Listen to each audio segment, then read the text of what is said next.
All right, Bearcat Journal here with tight ends coach Josh Stepp. So, Joe had a very impressive stiff arm against one of the best players in the country. What did you think of that play? And I asked Coach Stat this, but were you very surprised that that wasn't a first down because it looked like it was? It was an incredible job. He did a really good job at Colorado the whole game of being a tough tackle. We talk all the time about when we catch the ball, man, we need to go be a hard tackle. He did a really good job of yards after the catch. And man, I thought it was a first down. To be honest with you, I didn't even know who he stiff armed until we got back to the sideline and we were watching the series. And I said, "Oh wow, I didn't know that was him." So it was a very impressive play, man. But he did a really good job all night of answering the challenge of being a tough tackle. Which trait of his has gotten so much better that you might not have expected when he came to campus? Gosh, man, I don't know. He's grown in every area. Okay. Probably his run blocking has gotten exponentially better and still has plenty of room to grow. But it's like he and I talk about all the time, man. He gets better every single Saturday because these are really the first 8 games that he's played a lot of football. He's playing a lot of snaps every game. So you see him grow every single time he steps on the field, man. He continues to get better and better. You're very high on Gavin Grover before the season, obviously, with a player like Joe Royer. He's not going to see the field a ton.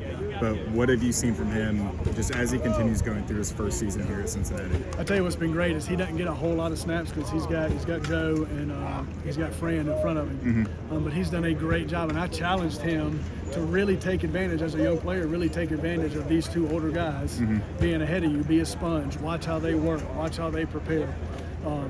And the 2 older guys, especially Francis, he's done a really good job of taking him under his wing. He makes him get up early and work out with him.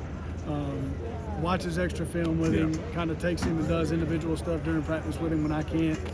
So Gavin's really done a really good job of being a sponge with those 2 older guys. But he's another kid who gets better every single week and knows his role, kind of knows what we expect of him from week to week, is ready to go, locked in on the sidelines, sits beside us, watches the iPad.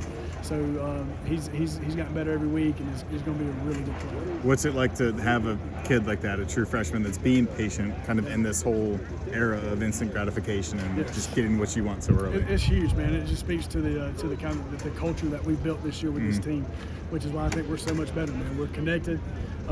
People understand their role, and we talk all the time about having a genuine appreciation for each other's role, having a genuine appreciation and a respect for each other's role, especially in our room. When our guys know what their role is, they accept it, and they're each other's biggest fan, man. So I love it. I'm spoiled, man. I got a great room, really good players, but great kids. This upcoming West Virginia game kind of feels similar to UCF in that it's kind of a turning point. It can go either way after this.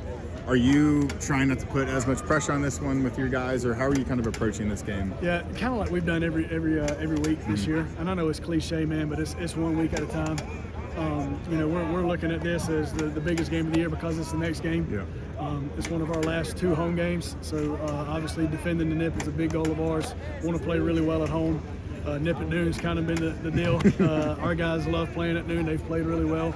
But the big thing for us, and we talk about it all the time in our room, is we're still in control of what happens to us. We're sitting here at 3-2 in the conference with a chance to go to 4-2 and still stay in this conference race. This conference is wild. I think you see that every Saturday.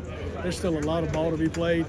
And we're still in control of what happens to us, so we want to keep it that way. We want to come out here, play really well for our fans, and then again, stay in control of what happens to us. So are you poking Coach Satterfield saying, hey, let's get him 10 catches to break Kelsey's record this weekend? I tell you what, Joe and I don't really have to even do anything. Sorsby reminds us of it every day, and that's the best thing. The best thing about JoJo, man, is he don't care if he catches 12 balls or no balls as long as we win the game. And that's how our room is, man. Whatever we've got to do to help us win the game, if it's catching 12 balls, if it's cutting off the backside of the zone, if it's the lead on the outside zone, whatever we got to do to win, we're ready to do it. Gotcha.